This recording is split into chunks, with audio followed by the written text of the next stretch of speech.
दोस्तों बचपन में यही स्कूल पर हम लोग पढ़ाई करता था, लेकिन बंद है।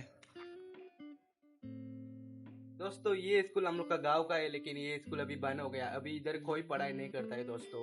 हम लोग पहले जब छोटा था यही स्कूल पर पढ़ाई करता था, लेकिन अभी बंद हो गया। कोई पढ़ाई नहीं करता है दोस्तों। ये स्कूल अभी बंद ही बंद रहता है, कोई नहीं करता है दोस्तों। ये हम लोग का गाँव का स्कूल था। अभी स्कूल पर आया है ना दोस्तों, अभी मुझे स्कूल जाने को मन कर रहा है, लेकिन क्या करूँ दोस्तों, अभी जा भी नहीं सकता हूँ दोस्तों। इधर हम लोग का टीचर लोग बैठता था, लेकिन टीचर रूम है दोस्तों। ये कैसा है देखिए। अभी स्कूल पर काम भी चल रहा है दोस्तों, पता नहीं क्या बनने वाला है। अभी उधर कुछ बन रही है दोस्तों,